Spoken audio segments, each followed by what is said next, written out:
បាទជាបឋមសូមក្រុមនឹងជម្រាបសួរដល់ពុកម៉ែបងប្អូនក៏ដូចជាបងប្អូនសាសនសិស្សដែលកំពុងបាននឹងទស្សនាវីដេអូរបស់លោកគ្រូបាទថ្ងៃនេះយើងជួបគ្នាសាជាថ្មីតាមសំណុំពរជាមួយនឹងវីដេអូដែលដោះស្រាយលំហាត់ទំព័រទី34ថ្នាក់ទី6បាទគឺតាមសំណុំពររបស់ប្រិយមិត្តដែលបានសំណុំពរមកលោកគ្រូឲ្យដោះស្រាយលំហាត់នៅទំព័រទី34បាទដោយរវល់មួយរយៈអញ្ចឹងឥឡូវក៏សូមជូនតាមសំណុំពរបាទជូនតាមសំណុំពរបាទកុំឲ្យខាតពេលវេលាសូមរីករាយនឹងស្ដាប់ទាំងអស់គ្នាដូចតទៅបាទនៅក្នុងទំព័រទី34នេះគឺមាន2លំហាត់បាទខ្ញុំបានឆែកមើលគឺមាន2លំហាត់ដែលលំហាត់ទី1គឺចូលបំពេញចំណុចបាទចូលបំពេញចំណុចគឺចំណុចកដាក់1គីឡូម៉ែត្រការ៉េស្មើប៉ុន្មានម៉ែត្រការ៉េបាទចំណុចខ1គីឡូម៉ែត្រការ៉េស្មើនឹងប៉ុន្មានហិកតាគោ3ហិកតា 25A 7សង់ទីអាស្មើប៉ុន្មានម៉ែត្រការ៉េខ37.75A ស្មើប៉ុន្មានម៉ែត្រការ៉េបាទនេះគឺជាចំណុចទី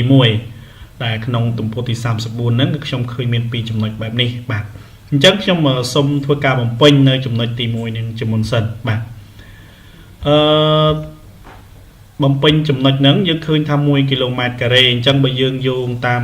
ការបំបែកຂະຫນាតតាមតារាងដែលខ្ញុំធ្លាប់បានចេញហើយវីដេអូដែលនិយាយអំពីរង្វាស់ផ្ទៃកន្លាបាទពុកម៉ែបងប្អូនក៏ដូចជាបងប្អូនសាសនសិស្សអាចទៅឆែកមើលឡើងវិញនៅកន្លែងវីដេអូមួយហ្នឹងក៏បានបាទដែលវីដេអូនិយាយអំពីផ្ទៃកន្លានេះគឺយើងបាននិយាយអំពីការបដូរຂະຫນាតបាទអញ្ចឹង1គីឡូម៉ែត្រការ៉េគឺស្មើនឹង1លានម៉ែត្រការ៉េបាទខ1គីឡូម៉ែត្រការ៉េស្មើប៉ុន្មានហិកតាបាទ1គីឡូម៉ែត្រការ៉េគឺស្មើនឹង100ហិកតាពីព្រោះហិកតានិងហិកតូម៉ែត្រការ៉េគឺស្មើគ្នាបាទគោ 3A 3ហិកតា 25A 7សង់ទីអាស្មើប៉ុន្មានម៉ែត្រការ៉េបាទអញ្ចឹងយើងដាក់មកគឺវា 32507 ម៉ែត្រការ៉េបាទខ 37.75A ស្មើនឹងប៉ុន្មានម៉ែត្រការ៉េបាទអញ្ចឹងវាស្មើនឹង 3775 ម៉ែត្រការ៉េបាទនេះគឺជាលំហាត់លេខ1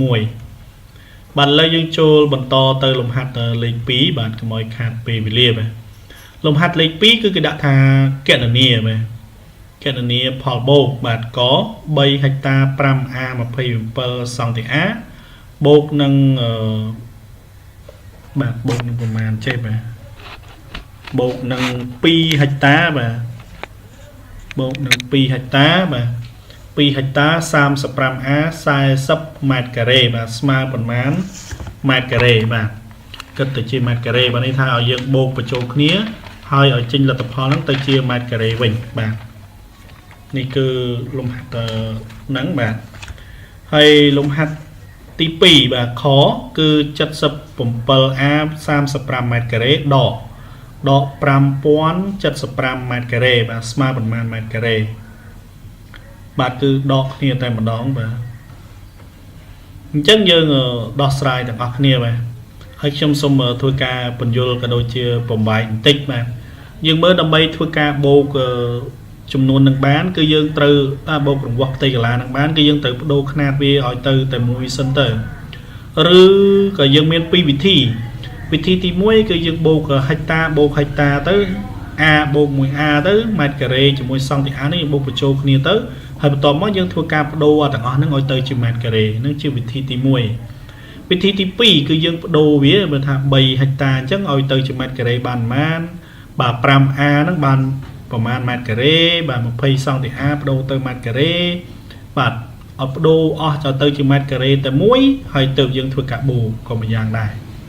បាទអញ្ចឹងខ្ញុំសូមយកវិធីទី2ចុះបាទអញ្ចឹងដំណាក់កាលទី1ខ្ញុំបានបដូរ3ហិកតាហ្នឹងអញ្ចឹងវាស្មើនឹង 30000 ម៉ែត្រការ៉េបាទបន្ទាប់មក 5A ស្មើ500ម៉ែត្រការ៉េ27សង់ទីអាគឺ27ម៉ែត្រការ៉េបាទដោយសារសង់ទីអានិងម៉ែត្រការ៉េគឺនៅក្នុងតារាងខ្ទង់តែមួយបាទយើងបានមួយអញ្ចឹងបើន័យថាយើងផ្ដុំគ្នាមកអញ្ចឹង3ហិកតា 5A 27សង់ទីអាគឺស្មើនឹង 30000 បាទ 0527 ម៉ែត្រការ៉េបាទយើងទុកម្ដុំសិនបន្ទាប់មកខ្ញុំធ្វើការបដូរដូចមិញទៀតបាទបដូរទៅលើខាងនេះម្ដងបាទខាង2ហិកតាហ្នឹងស្មើ20000ម៉ែត្រការ៉េអញ្ចឹងទៅបាទ 35A ស្មើនឹង 3500ម៉ែត្រការ៉េ បាទ40ម៉ែត្រការ៉េគឺដដែលអញ្ចឹងយើងបាន2ហិកតា 35A 40ម៉ែត្រការ៉េគឺយើងបដូរទៅបាន23540ម៉ែត្រការ៉េបន្ទាប់ពីយើងធ្វើការផ្លាស់ប្ដូរហើយទើបយើងចាប់ផ្ដើមធ្វើការបូកបញ្ចូលគ្នាបាទអញ្ចឹង3ហិកតា 5A27 សង់ទី A បូកនឹង2ហិកតា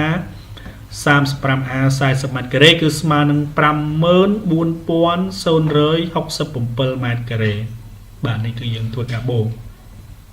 ដែលខ្ញុំដោះស្រាយតាមរបៀបទី2អញ្ចឹងបើសិនបងប្អូនជាសិស្សចង់ដោះស្រាយតាមរបៀបទី1ក៏ដោះទៅណាគឺយើងយកហិកតាបូកហិកតាទៅ A បូក 1A ទៅ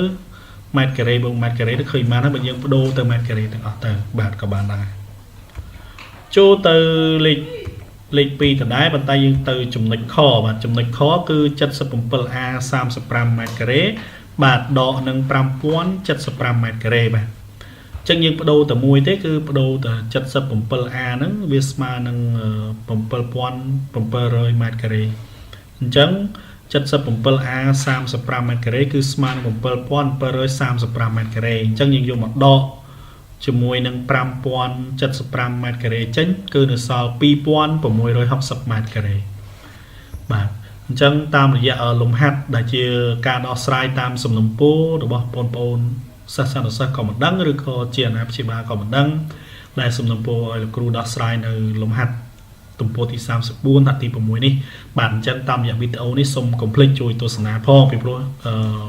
បានសំណុំពរហើយអញ្ចឹងប្រយ័ត្នទៅពេលដោះស្រាយទៅអត់បានទស្សនាបាទសម្រាប់ពេលនេះខ្ញុំបាទសទ្ធាសូមជម្រាបលា